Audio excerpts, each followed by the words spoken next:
just because I'm about to get the audio situated in a bit because there's someone here to help me, but I just want to make sure that you guys are here too.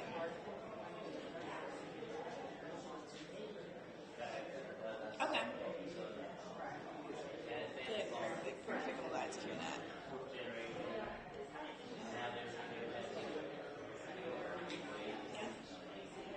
Yeah, Paul told me that.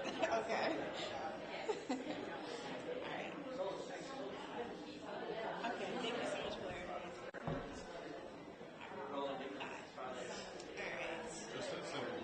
I know. I know. So I'm definitely gonna need your help for audio. So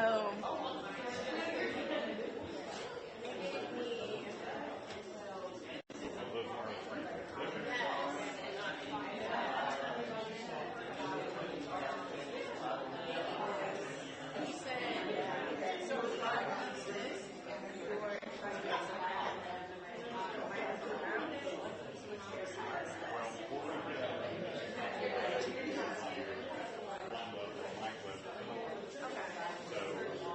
Normally I see guys in a piece and then I've got to connect with one. I've seen them use these before. I don't know how to operate the damn thing, but I do know how to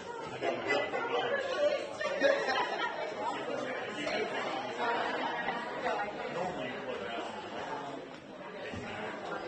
So what I've got is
satellite trucks and ENG trucks, and all that kind of stuff. That's what we had the big winners at school. Yeah, the grade truck.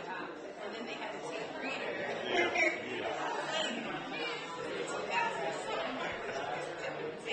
The best thing that gave you, though, you're like me, I have to show some of the people who are radio station an old-time real machine, I'm not going. In the days get out a razor blade and cut tape to do edits, I said, see what you guys do on computers, just realize this is the way it used to be done, and how lucky you are.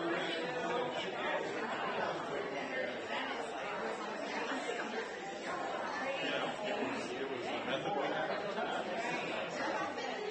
But boy, does it make us so much fun.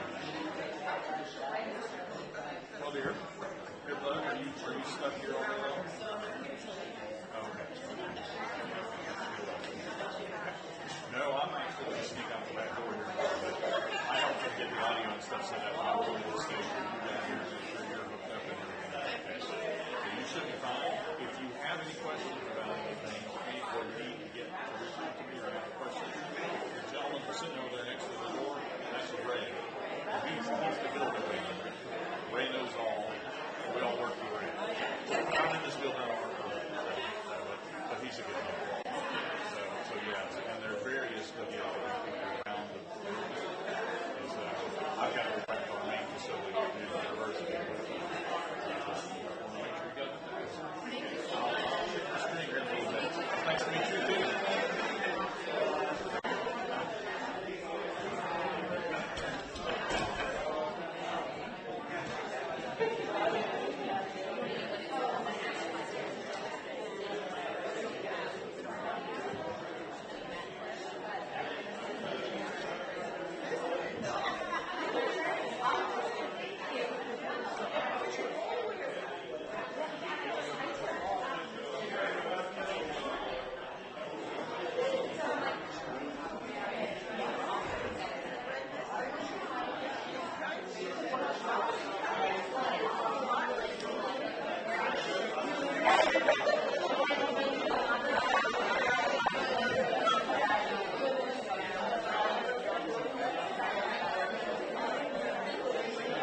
information on affordable housing. WFAE is a proud member of the collaborative and really invested in the work that we do. We know affordable housing gets more and more difficult as the years go by, and so I'm proud that the journalism community has stepped up to work on this together to make sure that everybody has the coverage and attention on this issue that's needed. So I just want to welcome you. I'm Jadon Marshall. I'm the president and CEO of WFAE, and welcome to our new home uptown. This is a Center for Civic and Community Engagement, and so we're happy to see you here today and hope this won't be the last time that you visit with us. Thank you.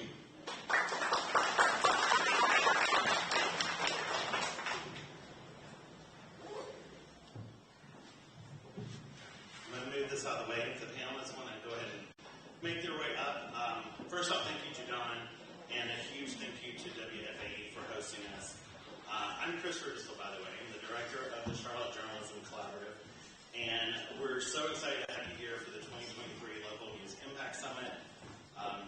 As Jadon mentioned, WFAE is one of 9 partners in the Charlotte Journalism Collaborative, and you'll see members, reporters, publishers.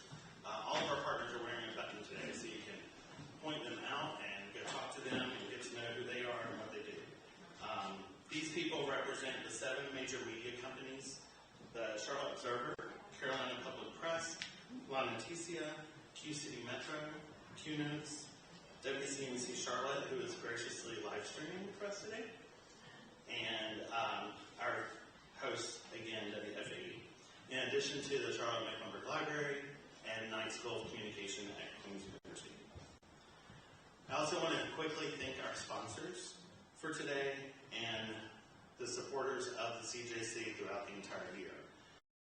NC Local News Lab Fund, Wells Fargo, who you'll have a chance to hear from later this morning, Knight Foundation, hey Johnson, taking some photos for you, Dreamkey Partners, and Postmates.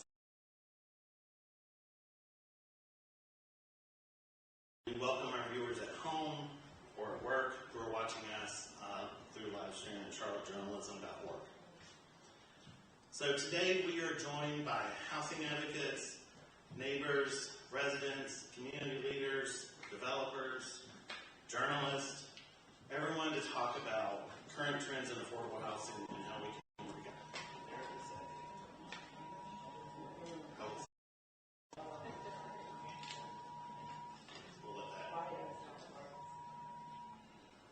I said we can't do this as a news organization collaborative without some breaking news happening right at the start to delay us or throw us off. But, so, also you'll notice things are a little different today. It's a little different than last year. I'll give it time for the second alert, okay? Beyond the alerts, and we do hope everyone is safe. We want today to be conversational. We're approaching it like an unsummit summit.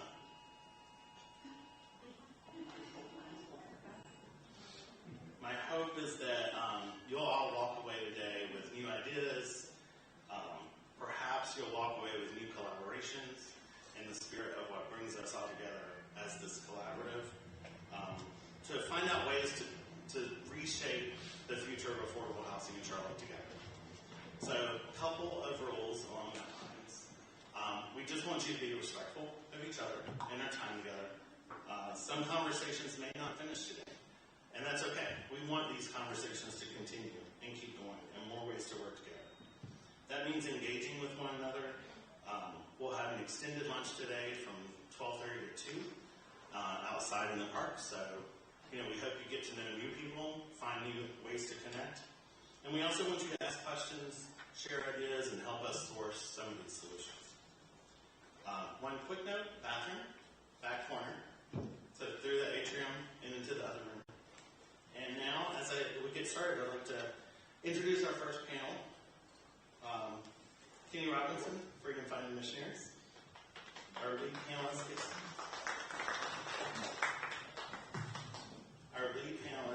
Sharice Blackman from Westside Community Land Trust. Julie Porter from Dreamkey Partners. Nadia Anderson Charlotte, and the Director of City Building 1. Tamika Gunn from Community Link, and James Lee of James Lee and Associates and Social Impact Entrepreneur, Activist, Advisor, and Activist. So, Charlotte's leading experts in affordable housing with us today, and they all bring different perspectives. We're excited to hear what you have to say. A few months back, Cherise participated in a virtual conversation with us with WFA's Nick Delicanal as part of our Solutions City project. And during that conversation, she said that Charlotte needs more innovation. And that has stuck with me ever since, and it's been kind of a guiding light for this whole program today. So I wanted to start off with one question for all the panelists, and then kind of turn it over to them. So Cherise, we'll start with you. With just what's one big idea? In other words, what innovation have you seen or heard that really excites you, keeps you up at night in a good way, really a creative solution you would love to see happen in Charlotte?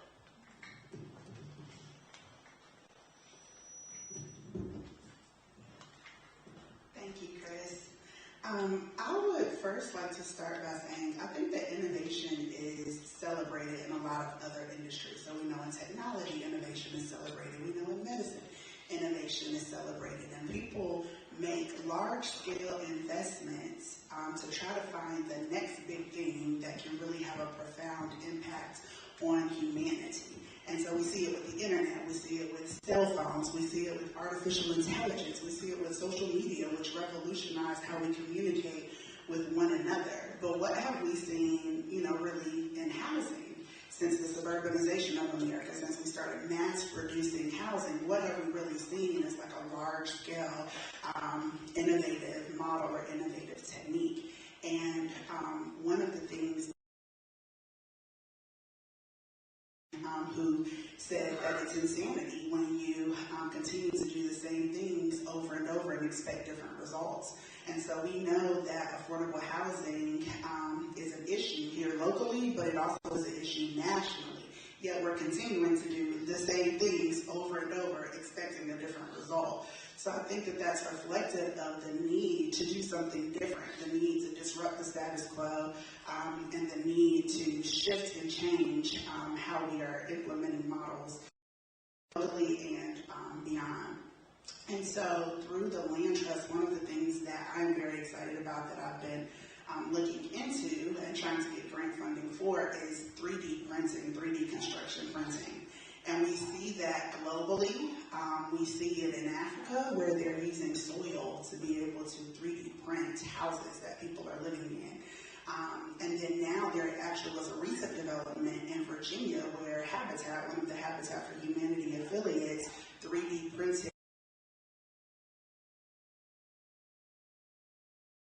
also can be replicated here in the U.S. And when you leverage 3D printers, it cuts down for construction.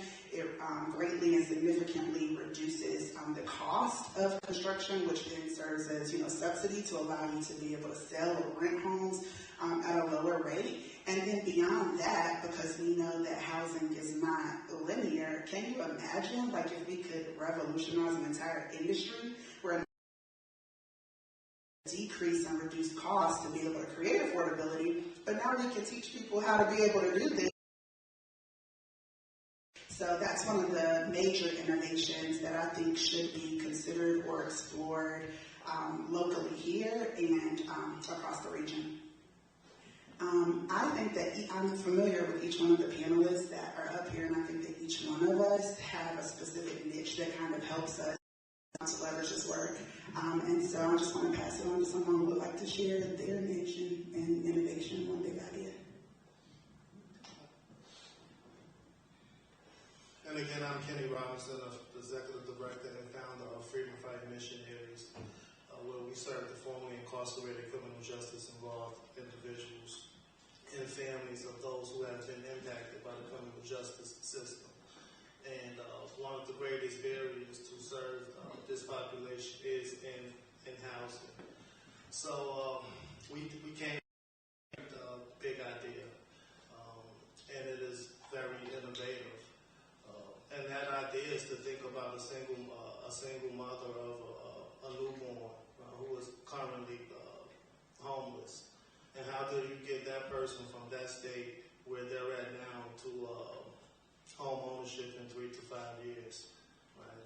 very big idea to take innovation. And the innovation that we discovered that it was organizations and systems that already exist, but just do not have a direct line to one another, right? So we have been very careful to try to connect those dots, with the end result being that single mother with a child having an opportunity for home ownership in 3 to 5 years, while simultaneously working with some of the bigger developers to go ahead and prepare that housing for it to exist in that 3 to 5 year time frame. So not only do we need to prepare that family to become homeowners, we need to prepare the community to have a home available for her when we go through all of the necessary steps that it takes to get that individual there. Unfortunately, that is a tough battle here, and it's very unfortunate that we have to compare these situations to even a pet, right? You would not start that puppy off and just go ahead and sit it out on its own. You know that it's going to take some love and some care and some concern for that puppy. And the same thing when it comes to us human beings, right? It has to take intentional care, concern, connection of all of these systems that commonly work in different areas, different sectors. We have proven that even those who have been impacted by the criminal justice system and deemed worthy to have a second chance, right? If you've been through the court system and you've been through incarceration and been released, then society, rules and laws and books have said that you deserve a second chance, right? And part of that second chance is housing. So we have already proven that these things cannot be done without temporary and permanent rental housing along the way. So we have been very innovative in our landlords to give these individuals a true second chance while we are preparing them for home ownership. Right? There's enough history and enough data that's on the books currently that says you can't just drop a person off on Section 8 vouchers and leave them there for 15 years. Right? That there has to be a continuation of these services that end up with that family becoming a homeowner. So hopefully by the time that child is in the 3rd grade, that these numbers and statistics will shift, because there's currently numbers and statistics that exist that 3rd grade is going to be at according to their living system, right? So our goal is to never have to need a McKinley-Vento system and no school system, right? That is a program that we would like to see eliminated, right? That there's just simply not a need for a special program for homeless children in Charlotte-Mecklenburg schools. So now I will pass it on to my good friend, Julie Porter. Thanks, Andy. I have to comment first of all on Teresa's idea, because there's also a model in Maine that they're actually doing 3D printing of wood pulp into a 900 square foot home, absolutely gorgeous. And it could be used as an accessory dwelling unit, an ADU. It doesn't need a slab. It is the most neat house I've ever seen, and if you go to the University of Maine's website, you can actually watch one of them being built. It's amazing. But I was going to go in a different direction. I had a hard time choosing between a couple of different ideas. But one of the things that we're really concerned about right now, everybody knows that property taxes went way up, or actually property values went way up in their most recent evaluation. And what's concerning to us is that the neighborhoods that are gentrifying, traditionally African American neighborhoods, got hit with sometimes 100% or more new evaluation increase. And we started thinking about, no matter what, let's say that I got a 25% increase, if a house in an African American community got 120%, even if they keep the supposed tax rate the same, they are still going to pay more taxes than I would in terms of an increase. So it's just a basic math situation. So I had an idea that we could maybe recapture some of the increase in taxes that was being collected, and that we could use it for either property tax abatement, or we could use it for helping seniors stay in their homes if they cannot afford their taxes. I thought we could use it for a more ongoing rental assistance program, similar to the RAMP program. And the one thing I really wanted to make sure that everybody thought about was, is the system accessible? Can somebody go online and say, I need help paying my taxes? And that fund could be tapped into very quickly based on criteria. Are they living in a gentrifying community? They could possibly, qualify for that funding. It could be used for anti-displacement activities, other types of anti-displacement activities. But the one thing we have also seen since the pandemic is that ongoing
from that kind of, economies of scale, but do it in a way that's more adaptable, that can fit better. And so things like different types of modular systems, which can include 3D printing. It's also possible to 3D print a certain, let's say, the piece that has the plumbing in it, and then use panel systems to frame out the rest of it. There are lots of options for that.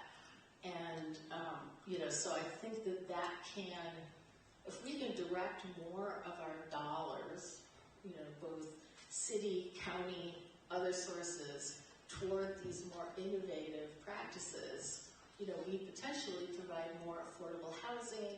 We can also help keep neighborhoods, in place and be both protect history, but also be financially sustainable, and really, be innovative in that regard.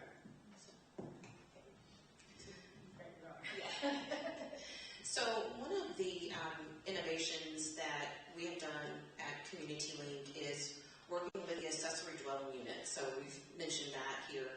And so this is a way to help the homeowner also begin to build wealth while having that affordable unit.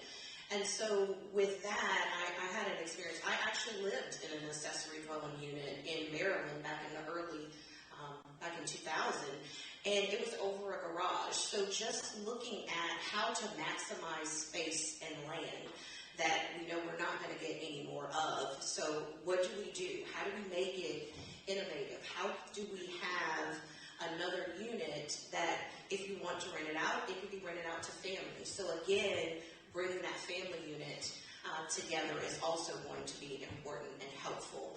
And one of the things that I noticed in Raleigh, North Carolina, we don't hear a lot about the tiny homes, but tiny homes could be another way to actually maximize space and to make things more affordable. If you look at what's needed, the materials needed to do those things, and it's being done here in North Carolina. So how can we look in Charlotte and in Mecklenburg County to where we can provide these types of innovative ideas to help the community be able to have housing that's affordable to them? Because what's affordable for me may not be affordable for someone else. So really taking the time to look at what we need and how to make it to scale, I think would really help us out.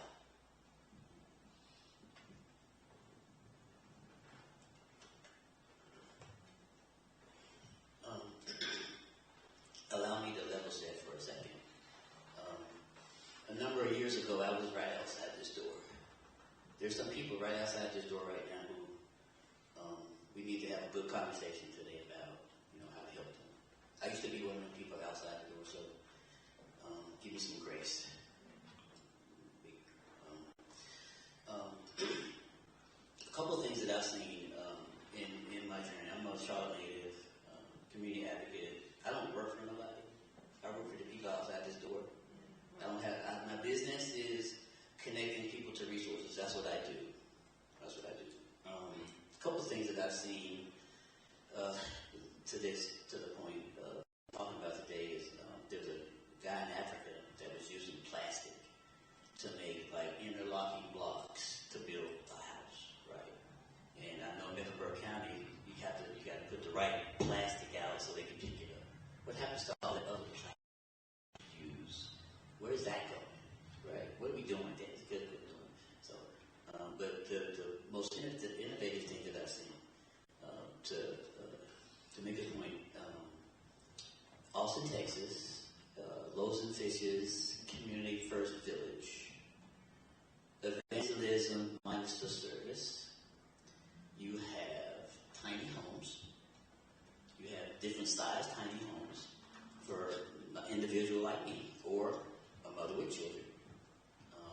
They got it on the land, and it's real nice because what I saw was them riding through the property in a golf cart. They had a couple people that actually sold their homes to actually live in the village that they were supporting, right? Here it is, this husband and wife, they sold their house and say, hey, we want to be close to the work, right? That's why their thing is evangelism minus the service, right? Because sometimes when we serve those folks outside the door, and we put faith in it, we'll say, and I've experienced this myself when I was on the street. You know, you have a church come by the men's shelter and say, hey, you hungry? Let's go to church and we'll feed you at the church. We get to the church and they sit us in the balcony. You know, they have the service on the bottom. They sit on the balcony. And then after church service, we're still hungry. We're still up there hungry. And so they allow us to come down after the service is over. They feed us in like a, thing, and they say, okay, appreciate you coming here, and get back on the bus and leave. I think the biggest struggle that we have in Charlotte,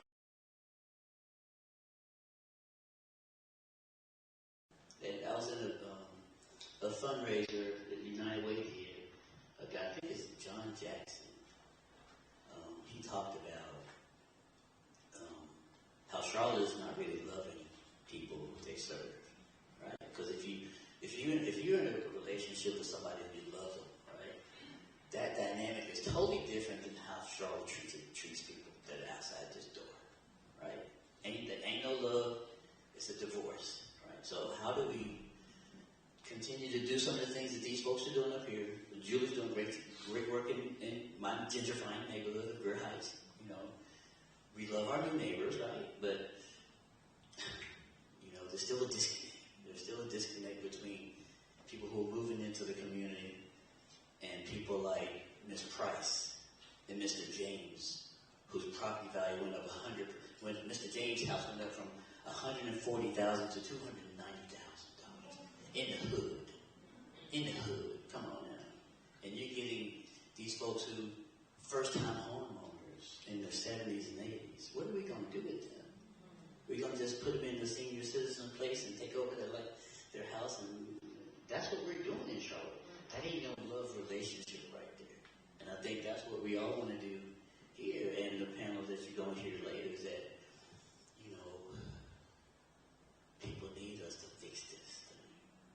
The thing that's in the air now is a home for all. And I'm going to be, in my second question, I'm going to address that, but we have some dynamic people that want to work hard to help people. And I'm going to give a shout out to my friend Maurice Collins in the back, who, when I was in Family Forum, helped me to navigate through getting myself back together, right, so that I can be, a productive part of society now, instead of being like I was there. But I cannot forget those men that are outside this door.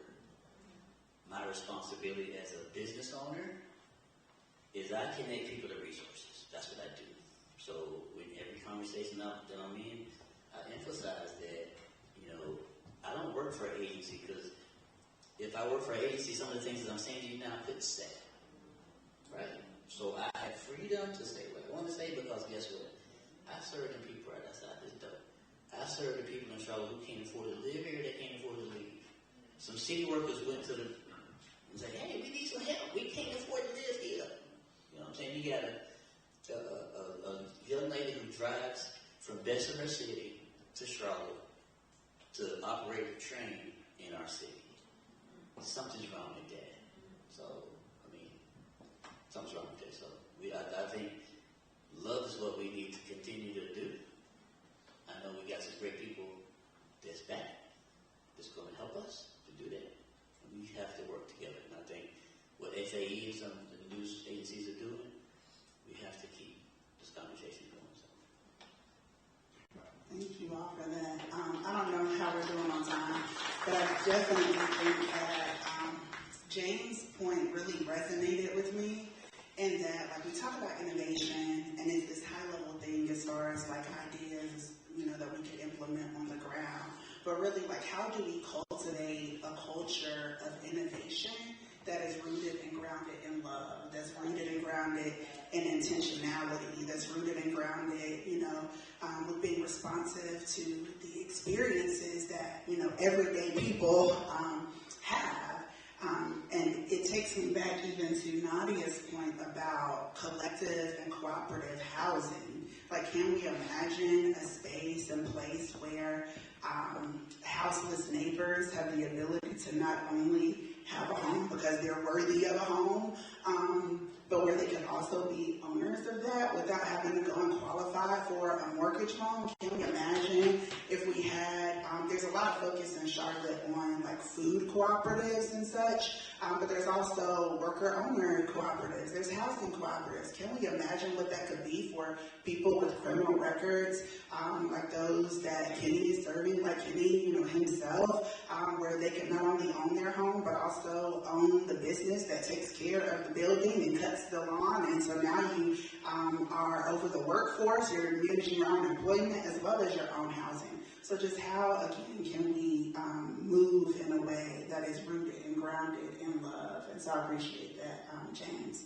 I think the next question was like, and how can the media support and help with some of these innovations? Did you want to start? Good, brother. It's very important to know that as we attack these different systems that, have traditionally and historically held those who were born poor back, especially in Charlotte, where Charlotte is notoriously known for being the best at holding those who are born poor back. And the news media themselves are one of the systems that we have had to, advocate against. That fight against the news media has been just as equal as that fight against the government, against the healthcare system, against big development. And I can attest to that myself right here in Charlotte, North Carolina, where many of the news reporters that are here, I know them. Right? And I know them not because they reached out to me, and not because they wanted to cover our work, and not because that was the interest of the news viewers, but to them and expressed our concern to them and asked for positive coverage in our neighborhoods, right? That we went into each individual news station and newspaper, right? That we pointed these things out, right? When they made these different articles and news reports and they showed us in a negative light, continuously, day in and day out, did that. And what that impact has on the community, what that has on the business sector, what that has on our leaders, right? When you continuously see our people put across the news and the media in a negative light, so much so that it affects a child. I have a 9-year-old child, right? And they see the news and they see social media, right? And they see reflections of themselves in the negative light. He brought to the attention of the news media for positive coverage. One thing that I can say that in Charlotte, North Carolina, we now have some news media who are young enough that they do not remember when we couldn't drink from that water fountain, right? And they are born into they're young enough to have been born into a hip hop culture, right? And to being able to see different races on television, hear different music. Right. See, all of those things have an impact on what we see on TV. We know that. The same thing with the news media, the things that we see. So we have been slightly blessed recently that we have a crew of news reporters. That's why this Charlotte Journalist Collaborative even exists, because of these things, right, that were noticed. That's why they created this, to be able to have a more rounded view of news media and how it's delivered to not only just people in my community, but the entire community. And it has had a profound impact. So since we first started in 2020 till now, from the whole 2020, no coverage. But coverage started to come in 2021. With that came increased funding.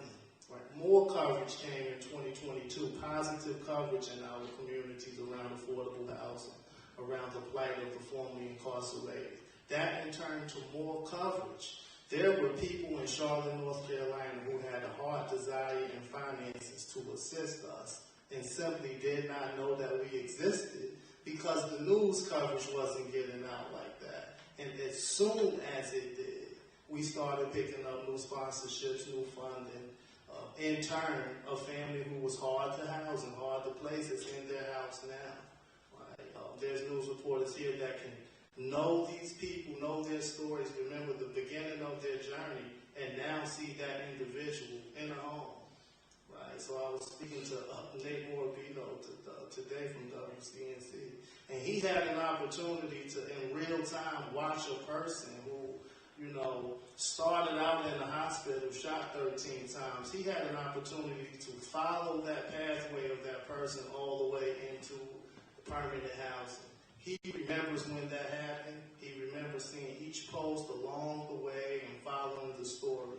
And just recently was able to go out and do a positive news story on this 25-year-old Charlotte native. And that is the kind of coverage that we need to continue to have from the media. And you can see the profound impact from that. I would piggyback off Kimmy and just say, the media is a powerful source.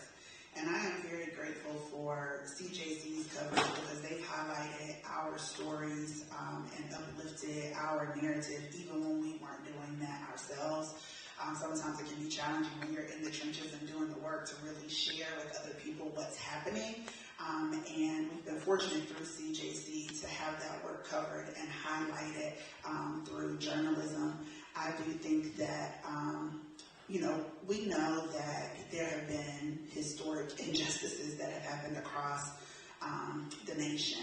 And it wasn't really until people started highlighting that through, whether it be social media, whether it be through journalism, that it started to gain more traction.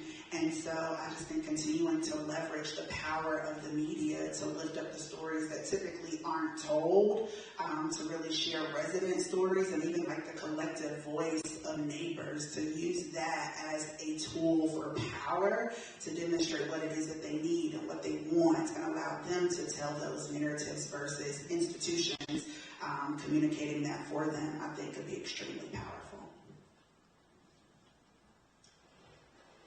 I also think that the Charlotte Journalism Collaborative was a big improvement in getting the focus on affordable housing and what is really happening in our community.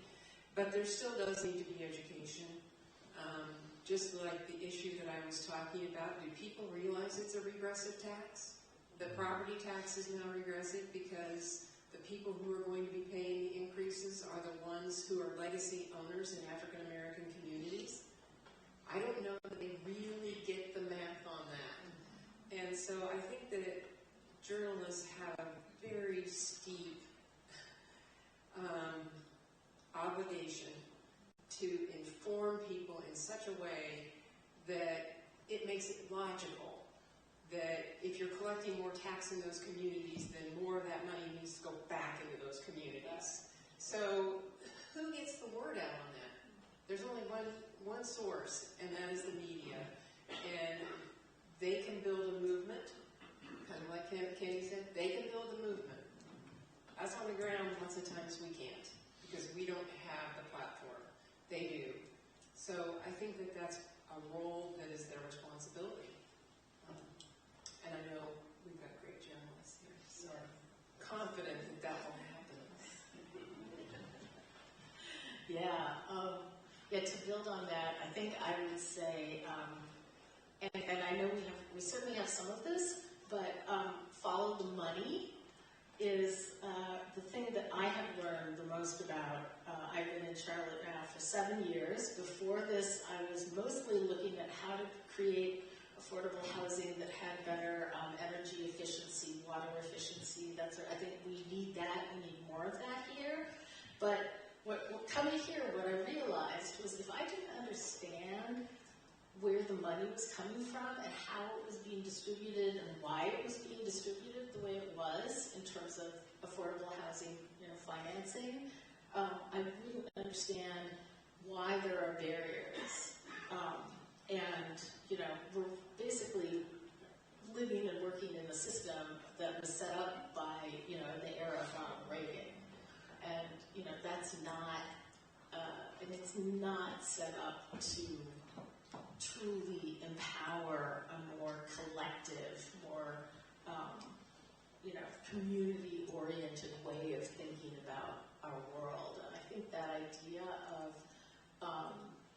thinking collectively rather than individually, it's a little bit anti-American perhaps, but go back and look at our friend Thomas Jefferson, and he's full of contradictions, It's yeoman farmer going to go out and, I mean, that's the idea, but without some sort of, community, that's hard to, and some people are privileged to do that and not others, and that it's really baked into that system, and I think that that's something that we need to call more attention to. I also think that media can help with connecting people, and this is a fantastic example of that. And I'm already thinking about something I want to do, not as media. I have, and I'll speak a little selfishly, I've had opportunity to work with students and work with some community partners to think about, we worked with the wonderful organization Hope Vibes last fall on the potential for how to do a village similar to the one in Austin, where you could have everything from a temporary sort of studio unit to a unit for a parent with several children, in the same sort of small community, on say the grounds of a church, but then it's what happens next, and how they're fundraising, but we could be doing more too. And, the university is sort of like a huge monstrosity of institutionalism, but facilitating, I stay with the university rather than, I think all the time I'll start my own nonprofit or something, but the ability to work with young people who are going to be having impact in the world in the future and who are eager to be working on issues and with people, out in the world. We have a lot of that, and so how to facilitate, how does that partnership go beyond a hypothetical idea to something that we can really realize? And I think that there is potential for that, and so really being able to help connect more is very important. Some of the other ideas, I really believe, to Julie's point, educating the community through the social media and the media lens is definitely important. We talked earlier about evictions, but there are also foreclosures. So as we are talking about people maintaining their homes, they need to maintain the homes that they were able to purchase. So bringing more awareness around foreclosure and how can people get help to keep their homes, because they're not realtors. So we want to try to bring more light around how to help people keep their homes. And we've all kind of sat here and talked about the collaborations. So collaborating with those of us who provide resources to the community and information to the community and have their voice to help reach the broader audience, I think would really be beneficial around how do we make Charlotte more affordable. Here are the ways. This is where you can find the help. And just really making sure that we're reaching everyone through all social lenses. So that's where I feel we can have more assistance from the social media and journalism perspective.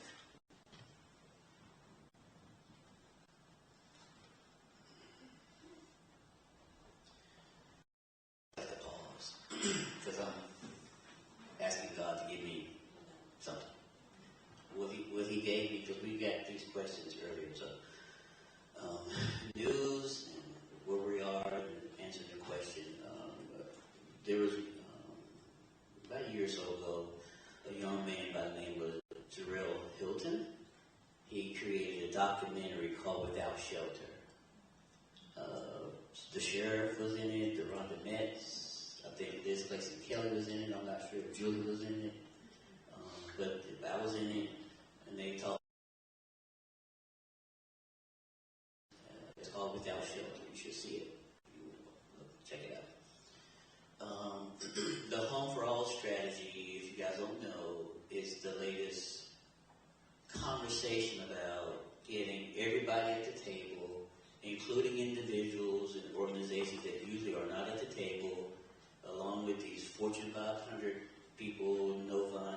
Emmet County, some other folks in the city, to try to figure out how can we get a home for all.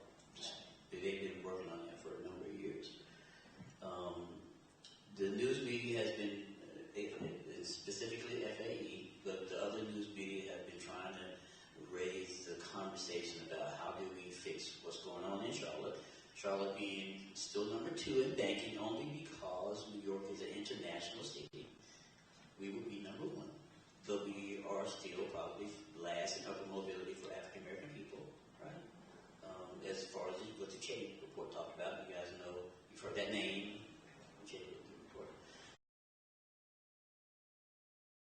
This question and getting the information out to regular people like right outside this door. Because the home for all is for everybody. That's what it says. Home for all, right? That's what it means, home for all. So how can we get this high level 30,000 feet plan strategy down to the people that's outside this door? Some of you are not going to follow this right here, but some of you will. Back in the day, there was a series called Roots. Remember Roots? What Roots did for me as a young man is I wanted to find out where I came from watching that. There was a lot of controversy about what we saw in that, because there was a lot of stuff that we didn't want to deal with as a community. And if you were born in that time, you know that there was a conversation about some things, right? Whites start to feel guilty about what they saw. Some blacks, I think, like myself, we stood up, straightened our back a little bit because we realized what our people actually went through. Not stop it. My little note talks about, with this Home for All, how do we get that information that we want to have, everybody have a home, how do we get it out to the people out there? I think the news media has a responsibility to help with this. And what I thought about was a community bulletin board on all the news media to keep people up on what's going on. Because even folks outside the door, they watch the news. They might not listen to FAE, but they get their information from the news mostly. So how are we going to get this high-level plan that's for them out to them if we don't communicate it in a way that they can accept it? The news media, I believe, has a responsibility to help us, as well as our corporate partners downtown. They have a responsibility to help us get that information out to the people that are right outside this door. Because it's for them, right? Home for All is for them. I was a part of the conversation, so I know that it's a great strategy. But if we don't implement it the right way and disseminate it to people they're in the plan. The people right outside, they're in the plan. So how are we going to... So I think that the media definitely has to figure out what is your responsibility of helping us to get this Home for All strategy down to what we would call regular people. Folks who have like 8th grade education, or some mental health issues like I had, or some substance abuse issues like I had, or whatever that issue is. How are we going to be a city where we're going to keep planning, doing reports and surveys, and those things not go anywhere? Charlotte has a tendency to do great stuff in the beginning, then it starts to get to hard work, and it's like, okay, wait a minute, let somebody else do it. That's why I'm happy that my friend Catherine over at the United Way said, okay, nobody wants this hot potato, I'll take it. Nobody wanted to touch this thing, y'all. Nobody wanted the responsibility to drive the conversation about how do we make a home for everybody in Mecklenburg County. So it's a fight, I think, that we fight every day, on different levels, and I'm sure you do as well in your own ways. But folks, I love Charlotte. I was born and raised here. I got out of the military. I came back home because I wanted to come home. I don't like Charlotte right now. That's a bad feeling for a Charlotte native to say that.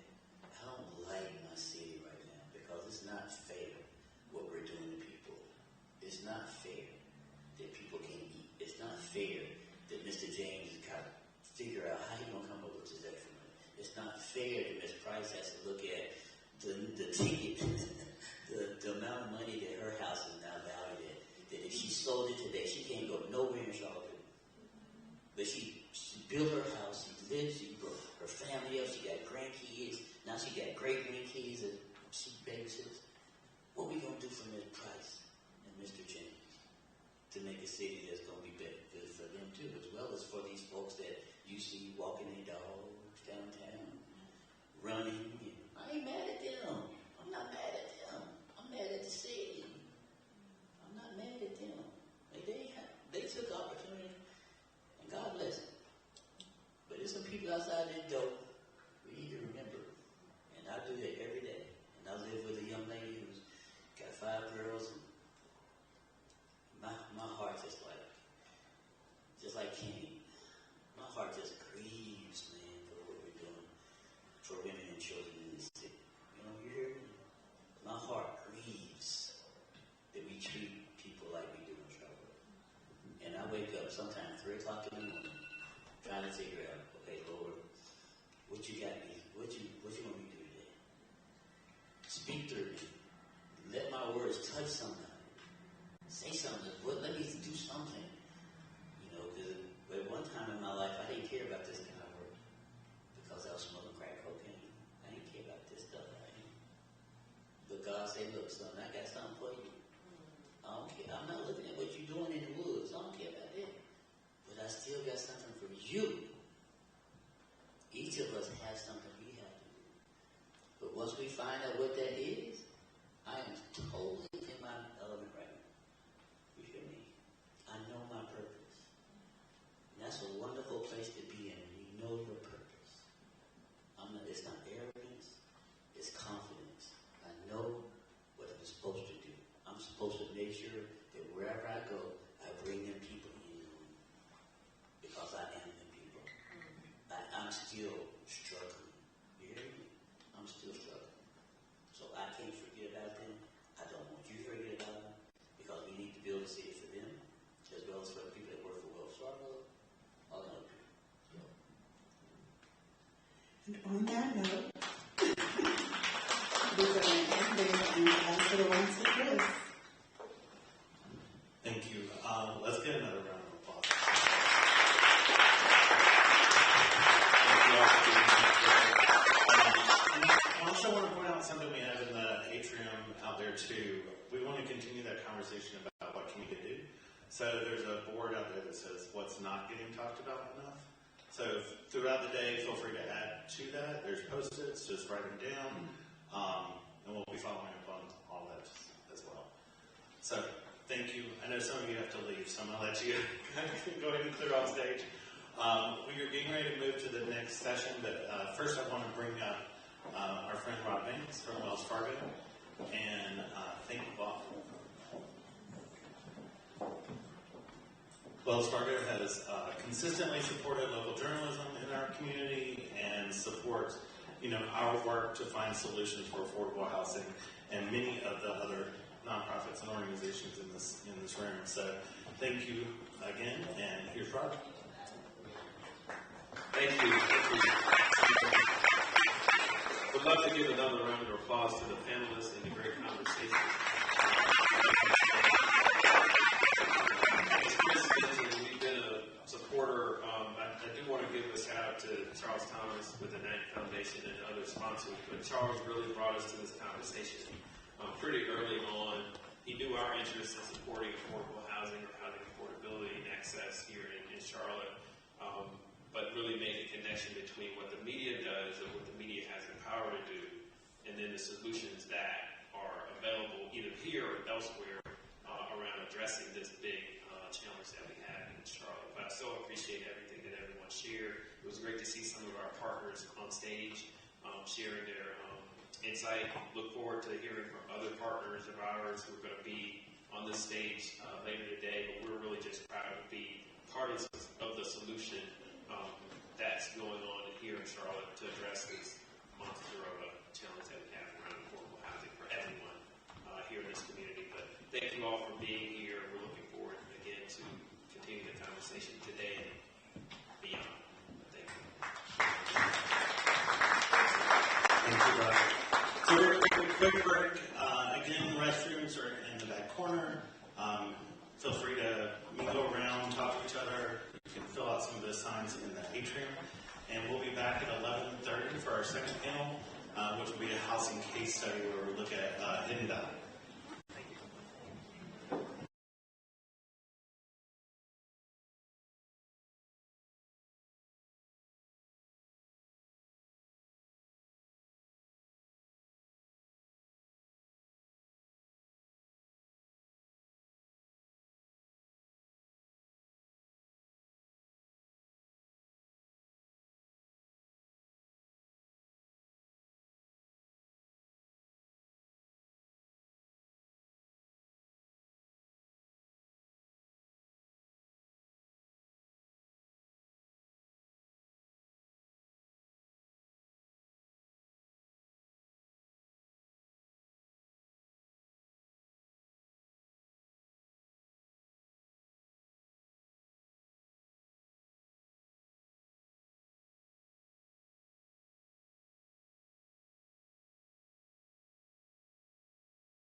So really.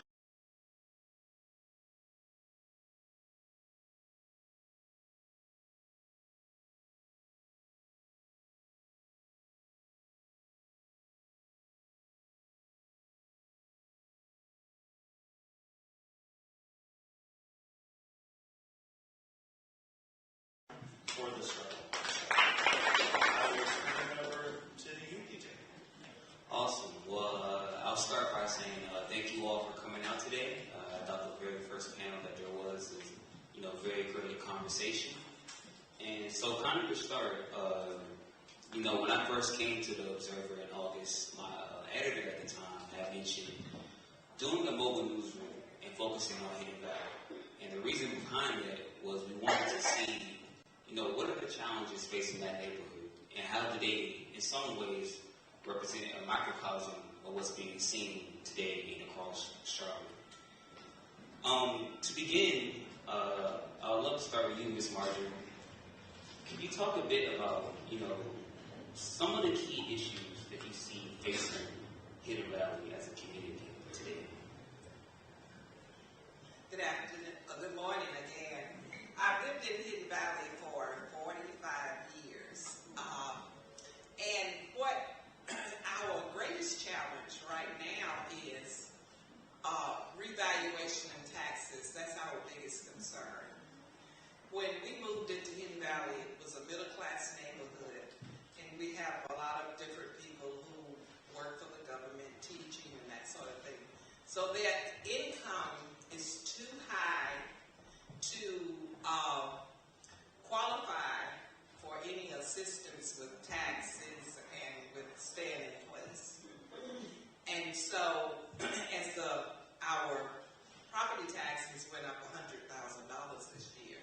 So as the revaluation occurs, it's going to put a lot of people who are just like me in a predicament of where we are not going to be able to afford to live in Hidden Valley. So the first thing with us is that's a concern for those residents, revaluation and taxes for the seniors.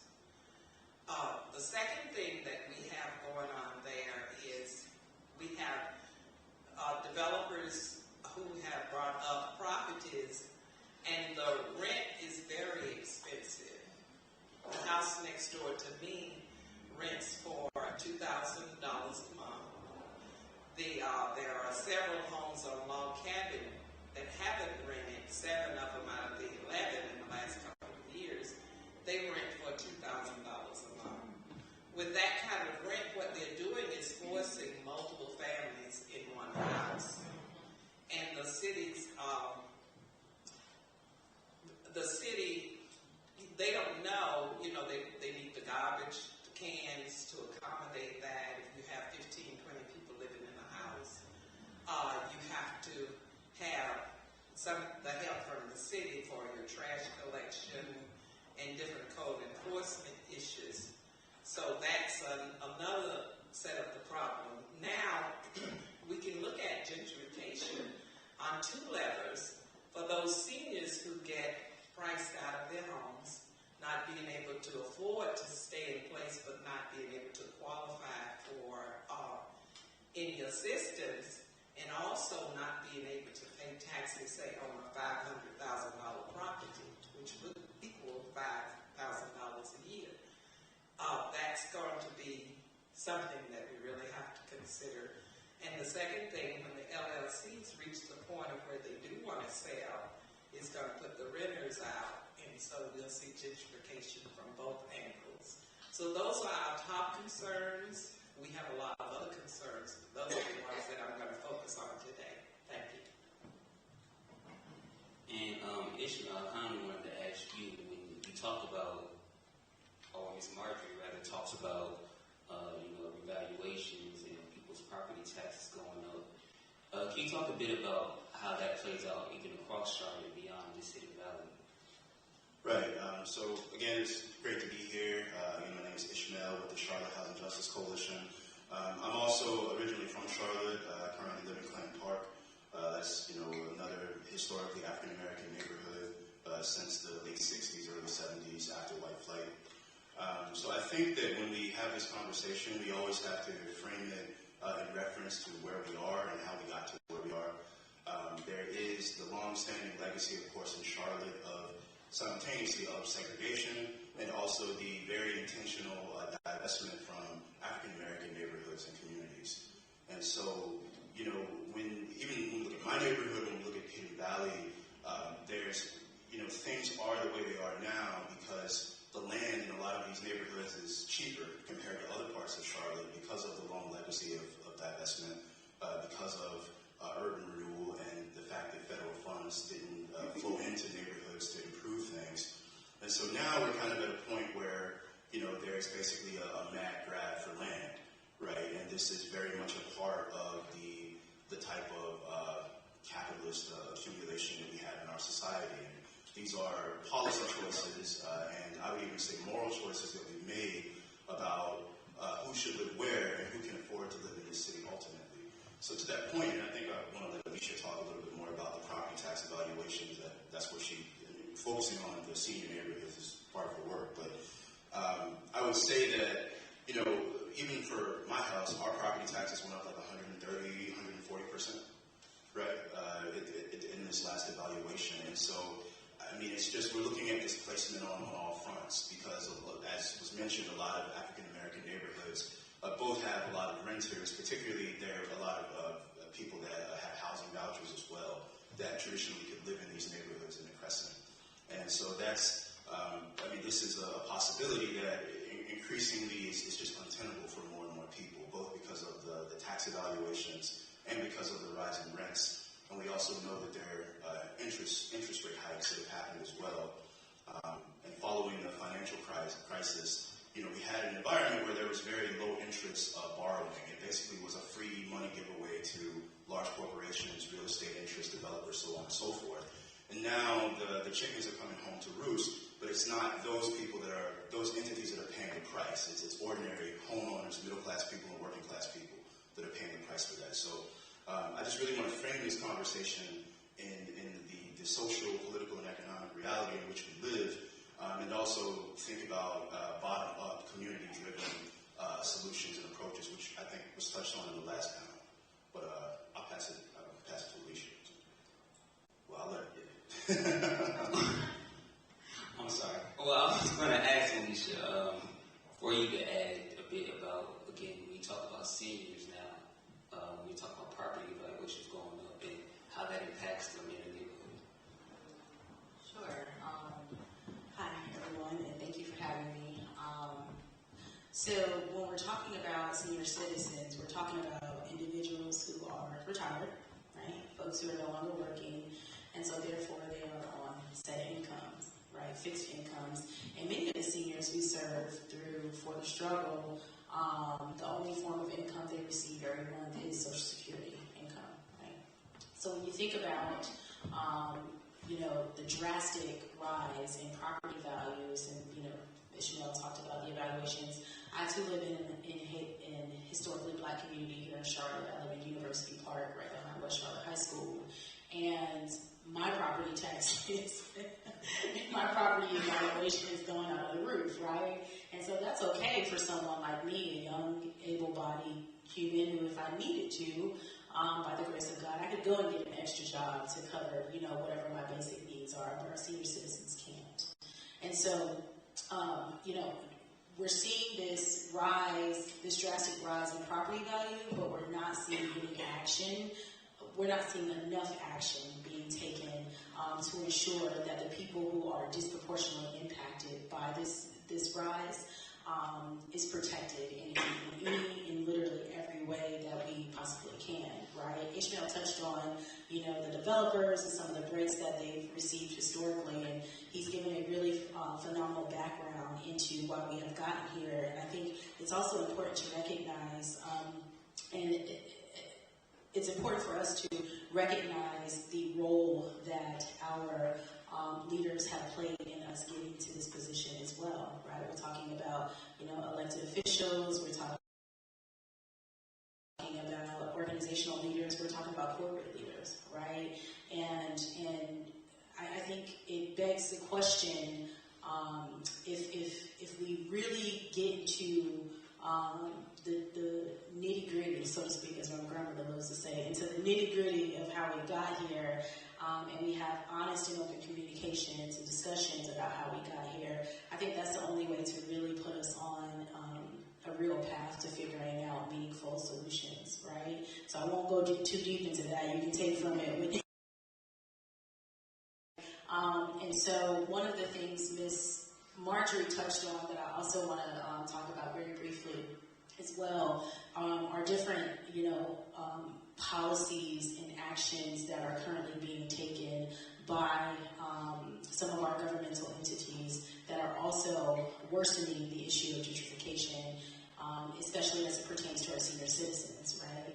There's been like a call for heightened code enforcement, right, to beautify or to clean up certain neighborhoods throughout the city. And the reality is that those cleanup efforts are our historically Black communities, right? They want them to be cleaned up, which is a good thing on its surface, right? But when you are becoming 10 times more aggressive with code enforcement, what we're seeing from a practical perspective is, senior citizens being cited because their grass is too high.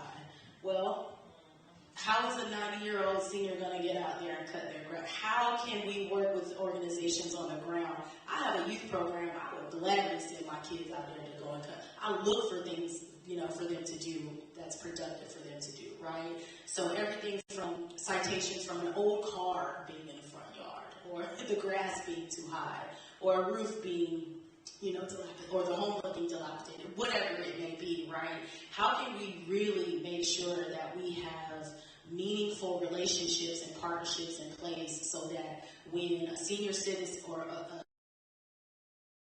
senior citizen's home and they do see these things, there should be a meaningful connection where they can call the For the Struggles of the world, or even, maybe even the Habitat of Humanities for the world, or the Rebuilding Charlottes of the world, and say, hey, we have a senior citizen who's struggling with X, Y, and Z. Before we issue them this code violation that we know they can't pay, that ultimately could potentially lead to them losing their home, what can you do to help that senior citizen, right? And so for us, we are always exploring practical ways to be able to make those meaningful relationships to make sure we're combating displacement. And on the subject of displacement, one of the things, Ms. Marjorie, that you touched on earlier was the topic of investors and developers buying homes in a lot of these neighborhoods. And on the subject of Hidden Valley in particular, again, when we started our efforts with the Charlotte Observer to do a local newsroom, we wanted to look at Hidden Valley in particular because we did see it as a microcosm of the rapid growth that's happening around Charlotte. And for one example, we did a study last year, or rather an investigative report, that showed 12% of the homes across Mecklenburg County were owned by investors. In Hidden Valley, it was 18%, which was the highest we ever saw. And one of the things I wanted to ask you, Ms. Marjorie, just in your history of being in Hidden Valley, is how do you think that impacts a neighborhood when it goes from homeowners to investors? It does impact the neighborhood greatly by when you live in your home, you're more apt to take more care of it. Now I had a renter that lived across the street from me. He lived there for 14 years. He was the best renter. He changed the windows out in the house. He added to that. And I kept saying, Dave, you don't do all of that for somebody else's home. I was disappointed because he asked the guy if he would sell him the home. 14 years, best tenant, fixed up the home. No. So he's moved. Yes, that's the way I felt. So then you have the other renter who don't care. It could be, we have things like where it affects our safety. Sitting on the porch on a Tuesday last week, 75-year-old lady should not be bombarded at 11 o'clock because police is chasing somebody from Sugar Creek Road her backyard. All she wanted to do was sit there and live peacefully at 11 o'clock on a Tuesday morning. And then when you talk to and it's taken an act of Congress for me to just get a list of the LLCs for Hidden Valley. I've called the county. No, we don't have a list of them. We have to go door by door, put in the address. People are taking off their house numbers so that you can't catch them, and try to figure out is this a homeowner or is this a LLC? Well, if you're going to be an LLC, you need to keep up with your property. When we talk to the LLC, it's like, well, I can't put them out. Well, somebody is shooting at night. Somebody is letting a pit bull out while the seniors are trying to do their yard work. All she wants to do is collect some flowers. And he lets this pit bull out because he's angry that his girlfriend came over there and asked him to help her because he was beating her. This is the kind of things that we are dealing with in Hidden Valley. And we're not going down without fight. Now, I've reached out as the president, and I've gotten a pro bono attorney because we do have deed restrictions, and they do,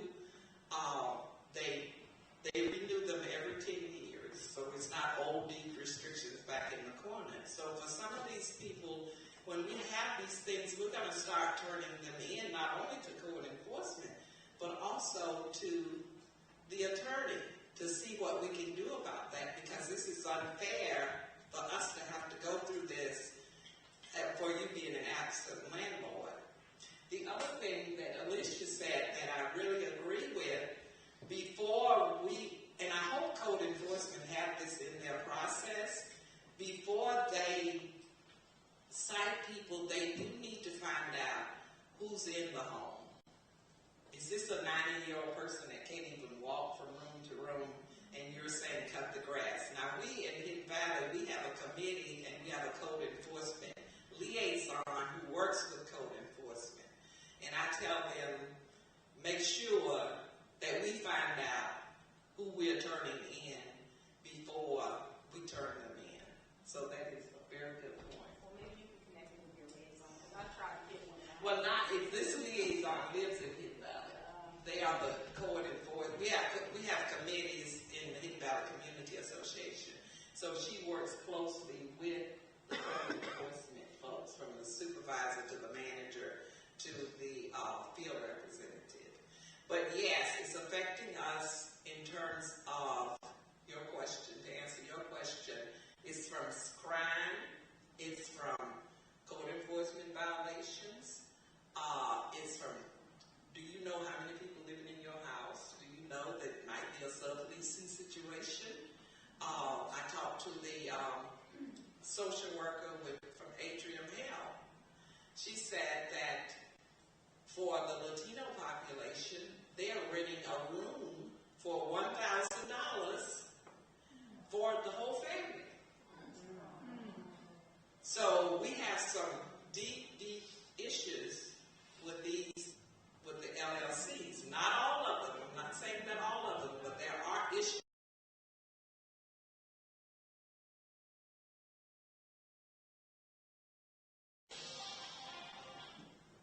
One of the things I also wanted to note is that a significant enough percentage of senior citizens, particularly in the Betty-Ford Road corridor, have been long-term renters. They've been renting the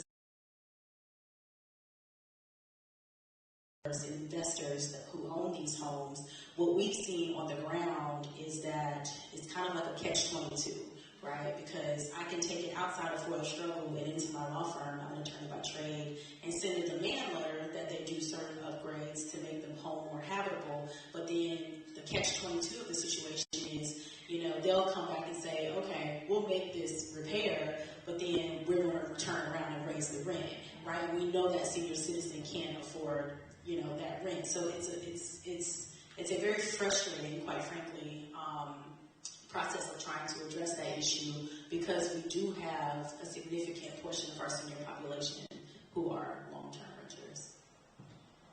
And also to add to that, so my the majority of my practice is actually representing tenants that face eviction.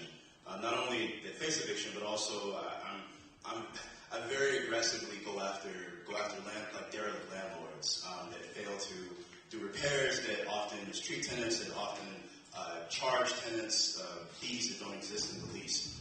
What I can say, both from a community organizing standpoint and a legal standpoint, is that the business model of a lot of these corporate LLCs that have bought property across Charlotte, across Mecklenburg County, is exactly that. It's to be absentee. It's to not do repairs. It's to collect as much rent as possible. It is to not be engaged or involved in neighborhoods or communities. And this creates an inherently disruptive process, right, that is resulting in gentrification and rents rising. Our organizing principle for the Housing Justice Coalition is housing is a human right. Everybody has a right to housing regardless of their ability to pay for it. That's our principle, and that's what we stick to. And so, African American communities, particularly, like Alicia said, are caught in this catch-22, whereby, you have crime in your neighborhood, or you have, from the years of divestment, so on and so forth, right? But the proposed solution really is a type of nuisance.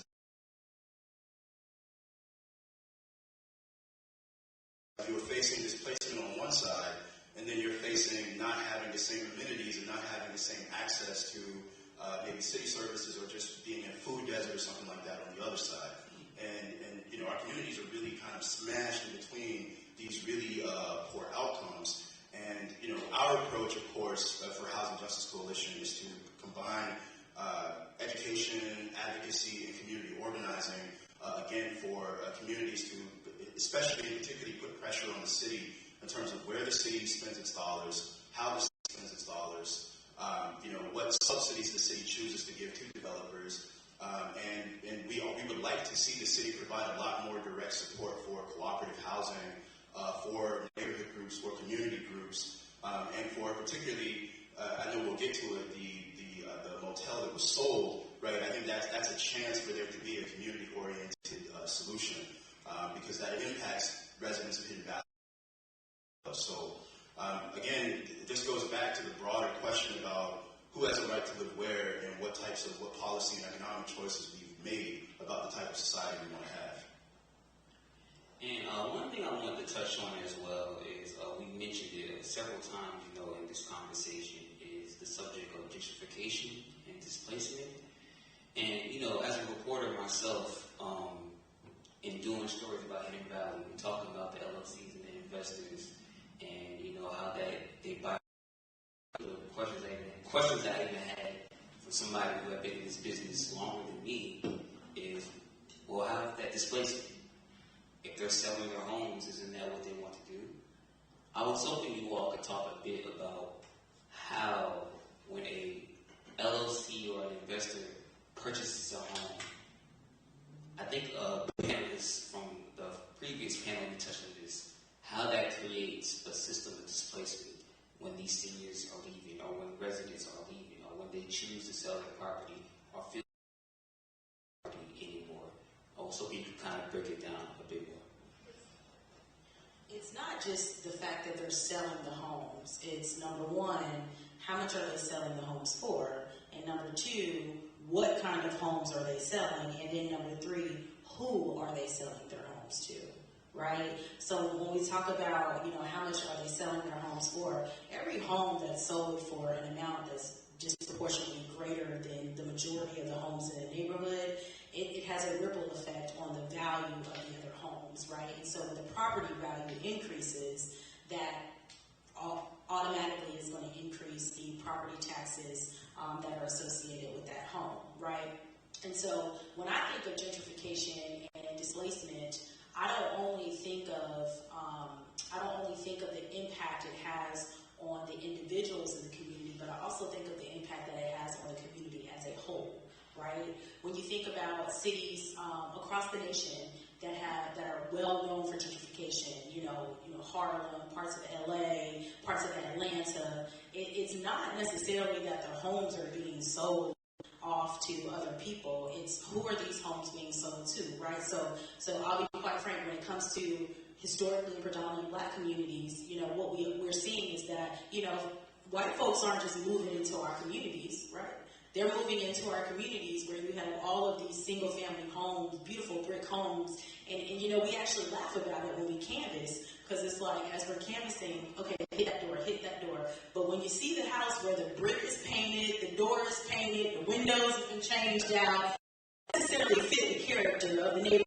Or you come into Lincoln, Lincoln Heights, and then you see this huge two-story, really skinny, tall type, two-story building that looks like it's supposed to be in San Francisco that clearly doesn't match the character of the neighborhood. That is an underlying issue with gentrification, right? And so when you're combating gentrification, you're not only combating displacement, but you're combating the erasure of history and culture.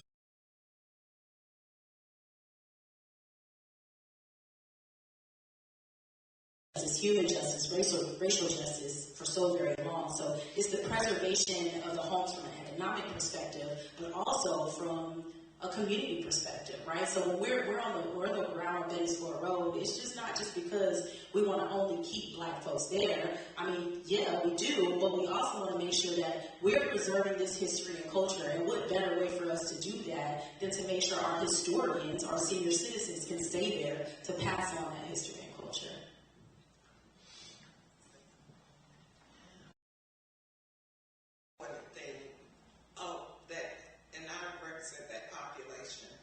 Elderly folks that don't have wheels. That's a key part of this situation. You may have elderly folks where their children have passed away and they don't have wheels, and then they have a house. And then their niece or someone may come in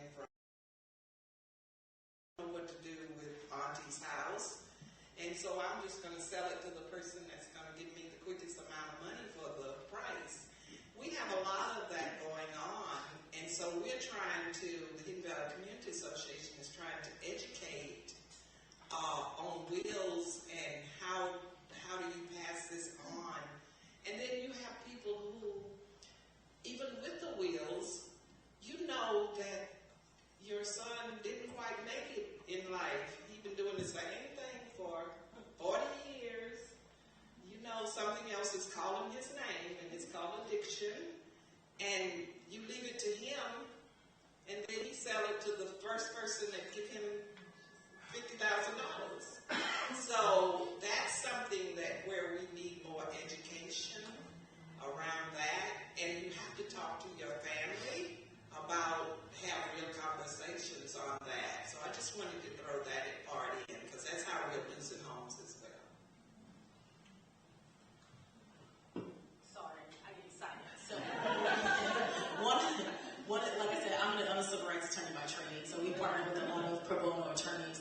And one of the things we're pushing is not only to have a will, but to have a trust in place.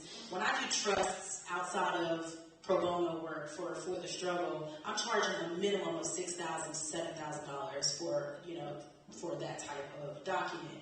So we also see, Ms. Marjorie, a lot of that. It's not grandma and grandpa who's selling off their homes. It's when they transition and then Pookie and Ray Ray think $50,000 or $100,000 is not a lot of money, not thinking, okay, when you get that money and it runs out in 2 years, now where are you going to go? Because there's nowhere in Charlotte for you to rent for less than $1,300 a month, right? And so to protect against that, we actually advocate for families to put their homes in trusts, right? And generational trusts, right? So even if that young man was drunk on drugs and he wanted to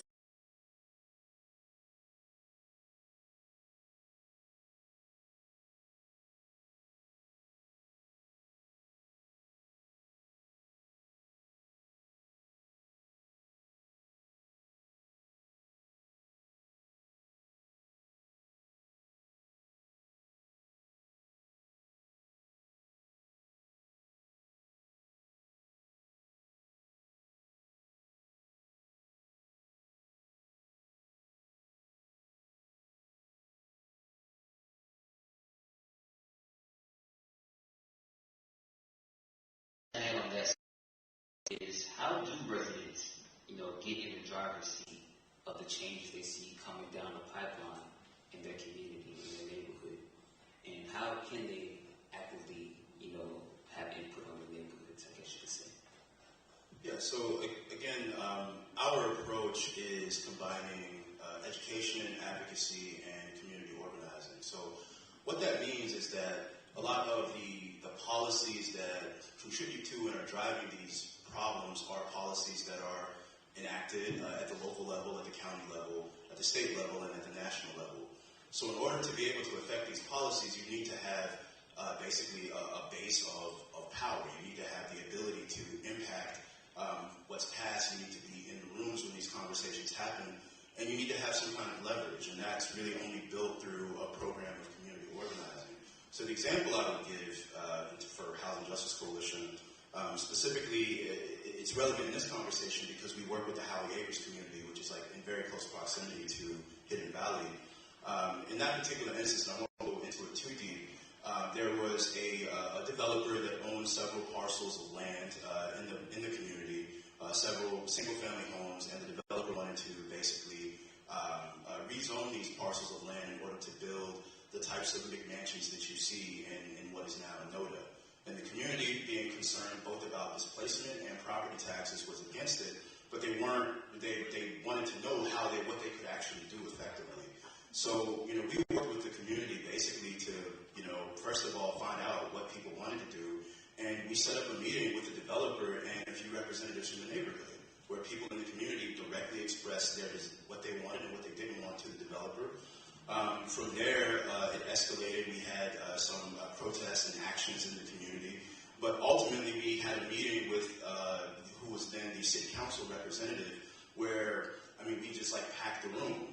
This was during the height of COVID, and you had seniors, you had other folks from the neighborhood come out and just directly express their opposition. In this particular case, it was a rezoning. So again, the rezoning goes back to that sort of public policy process, which kind of serves as a lever where the community can kind of insert its influence, right? So we see that, rezonings, the zoning situation is changing coming next month, but we see that for communities to sort of voice what they want, to basically influence what is built where in proximity to them or close to them. But long story short, this pressure resulted in the developer withdrawing their rezoning petition. And this is something that in Charlotte happens maybe outside of neighborhoods like Myers Park or Dilworth or the sort of neighborhoods that have been historically the seat of power, in Charlotte. And so that's one thing. And then another thing I would say, through this process, I've talked about it before, we want to see community benefits agreements. We want to see communities negotiating directly with developers and being able to enter into agreements. And particularly in reference to a rezoning process, it's a public-private partnership. So that means that the city will play. We would like to see budgetary and other means of right to counsel so people can get representation if they face eviction. And we would like to see other development policies, but this is only going to come from neighborhoods and communities coming together at the grassroots and really pushing and advocating for this. And that comes through education and understanding.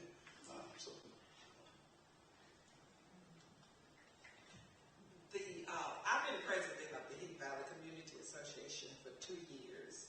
This is my second term. I was on the board for several years. But the one thing that when we started, our mission statement down, and it is AEEP. We advocate, we educate, we enhance, and promote a safe, well-maintained neighborhood for its residents. And the way we're doing that is we're increasing our membership. We're bringing in the education for our seniors. We also decided that we would allow people who didn't live in Hidden Valley to be what we call an associate member, Friends of the Valley. And then we started talking about all these other groups we need to work with. So we decided that, we want business partners to join our association. Now, before you become a business partner, we have a 10-member board. I know it's an even number. We're going to interview you and see if your goals are in line with our goals. Committee-based association where we have chairs. Everybody is running, like there's somebody meeting right now, one of our community partners liaisons. so this is working for us, and we, the one thing that I like to say, I started out at the county in the area of mental health, and I don't think God makes mistakes. And then from the area of mental health, I went to the city of the light rail system for cats. And then when I got out, my great work began. Is when I left the job. And I said, you know, there's for us to do, and there are a lot of people in the Bible that God called when they were old. Because I asked my son, I said, Mama, why is Mama having to do all this now? This is too much. And he said, Mama, read your Bible. There are a lot of old people that God did the work. So we're just going to continue this journey. We're going to think positive with what we have in place. We're going to work with people. Resources are through other people and other organizations. And we're going to move forward. So I'm very optimistic about Hidden Valley at this point. Yeah, Ms. Martin, that was so good. I forgot what I was about to say. Ishmael talked about collaborative community effort and, putting pressure on developers in different ways. One of the things we do at For the Struggle, we have an Eatman project that's educating and engaging Black voters. I think one of the reasons why we historically see these types of things happen over and over to our communities is because we do not educate and engage ourselves with the electoral process. I think it's very important that we hold our elected officials accountable for the decisions they make, for the relationships they value, right? There's a very strong relationship between the developer, investment community, and our elected officials here in Charlotte. And that, making sure they're educated about how to get together and, work together, but also educated about their leaders and the role they are playing in this so that they know who they're voting for and why they're voting for that person. And one of the things that I think Ishmael, you may have touched on, was, of course, recently City Council had approved the purchase of motels, I believe, too, I think, near the Hidden Valley neighborhood to demolish them. And the question I had for you, Ms. Marjorie, is what would the Hidden Valley neighbors like to see placed there to improve that area? Single-family townhomes, affordable for sale with primary owners. That's a mouthful. But we want it won't be the second generation, probably third or fourth generation, to have a home, a single-family house. If the seniors wanted to move and downsize, they could move to the single-family townhome, affordable for sale. The reason we say primary owners, we want the people to live in the homes. We had Northway, one of the developers that I've worked with in Hidden Valley, built the log cabin homes. And Resi Home, rental company out of Atlanta, bought all 11 of them to rent. 7 are still unrented. So we had the homeless population decided, hey, these are nice homes. I ain't mad at them. They moved in. So now I'm trying to work with Resi Homes and say, drop the price on these homes. They're $2,000 to rent. Maybe bring it down to $1,400 or $1,500. You might get them rented with a family. Their family is looking for homes. So yes, that's what we want with that property. I know it was a lot of controversy about that property. I did support it. I lived that crime. I saw that for decades. I saw what appeared to be sex trafficking. I saw all kind of things that my mind cannot unsee. If they said it had asbestos, I got a letter the other day to talk the guy that talked about the asbestos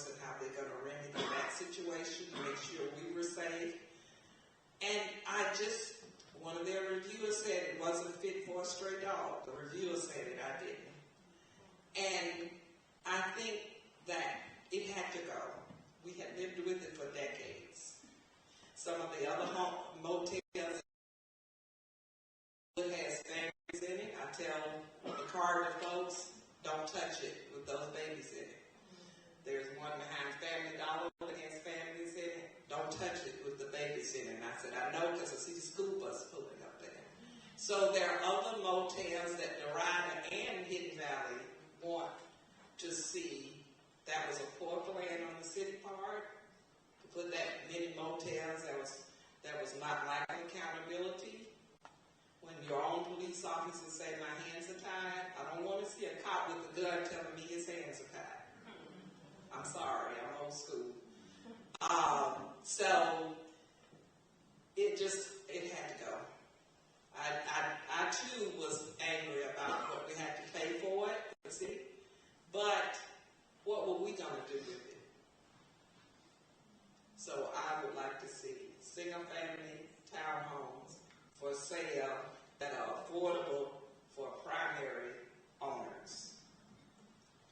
On that subject issue, I was hoping you could even touch on, I guess, the delicate balance there that's going to have to be played when you're talking about people who have, due to not having housing, have to have been living there, and the very real concerns of residents in the Hidden Valley neighborhood, and how that's going to be balanced. Yeah, so I appreciate that and the delicacy of the situation, because when I look at Hidden Valley and this particular motel, it's kind of a microcosm for the experience of a lot of African American neighborhoods across the country that are, where you have long-standing residents, right? There may be issues of crime and other things of that nature, but at the same time, it's people want to enjoy the benefits of living in a neighborhood and living in a community, but at the same time, a lot of these motels and places like that are a source of living in affordable housing, for those people who kind of don't live out in the open, may kind of exist in the informal economy, and from a human rights standpoint, those people have a right to housing also, right? And so it is, and I live in a neighborhood that's somewhat similar to Hidden Valley, so it's not.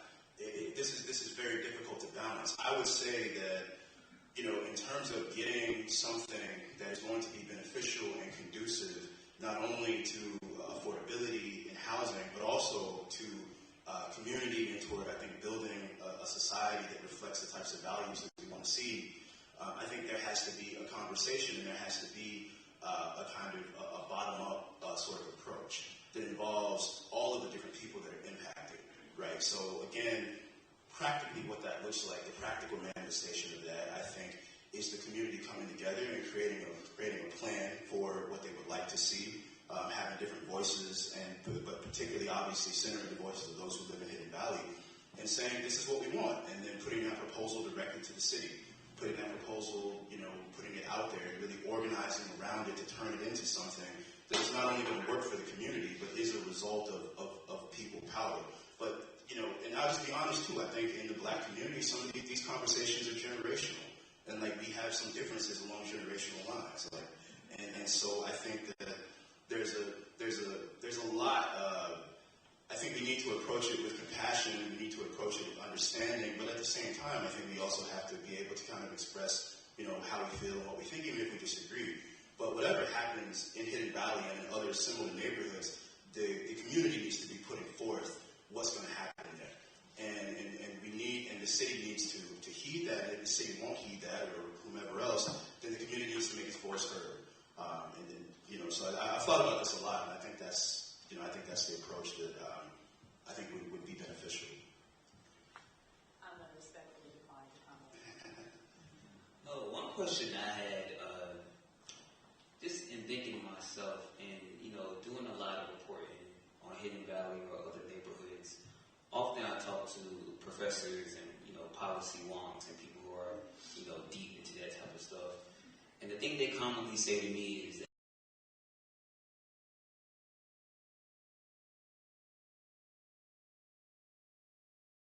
from you all, what is the difference between perhaps a gradual change in the neighborhood versus gentrification, and what do those differences look like? interested in what a scholar has to say because this is real life, right? This is not a study. This is like people are really experiencing these issues. In terms of, there's a tremendous difference between a gradual change in a neighborhood and gentrification. Gentrification is very rapid. Like 1 year, so for instance, I'll give you a great example. I'll give you my own story. I purchased my home in 2018 on Bettisford Road. At that time, I'd like to run, so I'll run, up and down the Ford, and I look around. I love being around black people. I love my neighborhood, right? I love the homes. I love, the old folks sitting on the porch waving, hey, baby. I love my nosy neighbors because I travel a lot, so, older folks will watch your home for you for sure. And so all of this is happening when I first moved in 2018, and thankfully I can say that on, I would say, my side of the corridor, and when I say my side of the corridor, I mean from 277 right past Johnson C. Smith up until I-85, right? I can say that I still see that when I'm running around that corridor, and I really do believe that it's because of the on-the-ground efforts of, like you said, educating our people. Hey, man, it's not worth selling your home. Like, let's think about this, right? Let's think about this when grandma or grandpa pass away. What does that look like for you in 5 years? Where are you going, right? Where are you going to live? And we have those very candid conversations with them. Is because we have their trust that they actually listen to what we're saying, right? So fast forward, you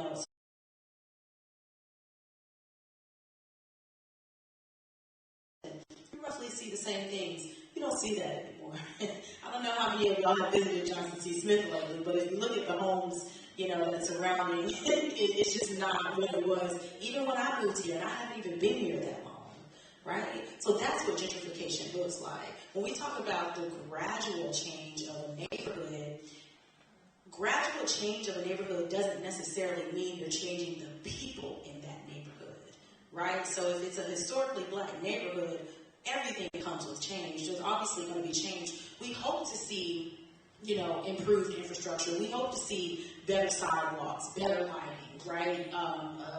A wonderful new West Charlotte High School that we have built, right? We want to see those things.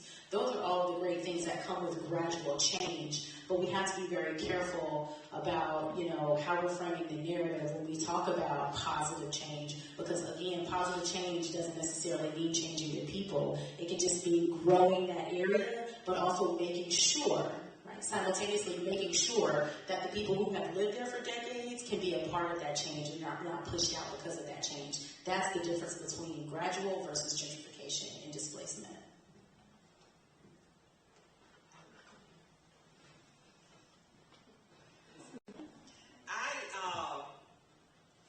Right now, we are in a diverse neighborhood. We have about 39% Latino. We have blacks. I have a neighbor who's white. I like the idea of the gradual change. And I'm not seeing, I don't know what's going to happen when the LLCs sell the homes, and that's probably, going to be something else, so I'm not sure what that's going to look like.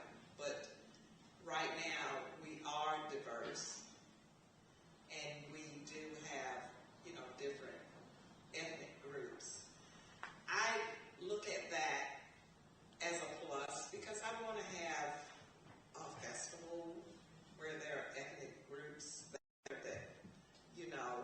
whether Latinos and blacks and food culture and that sort of thing. I'm more like a hip grandma.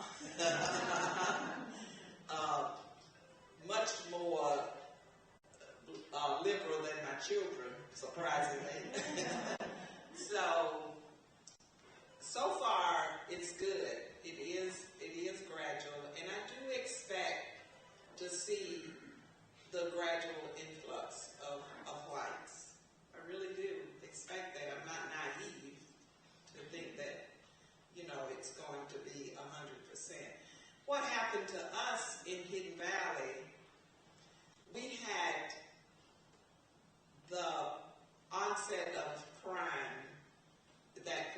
Charlotte started revitalizing its uptown and started taking out the projects, which I don't believe in. I don't think socioeconomically you can put one group in the same place and expect them to do well, because we are resources. And in Hidden Valley, we had that diverse socioeconomic groups, even though we were black. I may not have been making much, but I had a friend who was working for Bell South, and Bell South was paying lots of money, and so my child got to go with her child to dance and all the different things. So socioeconomically, that worked, even with the same color, even with the same race, ethnicity. But then when Charlotte started the revitalization and taking out Piedmont Courts and Earl Village and some of their so-called projects that I don't agree with, then folks coming over in our neighborhood, not necessarily, it was people who were coming over to sell drugs. And so the Kings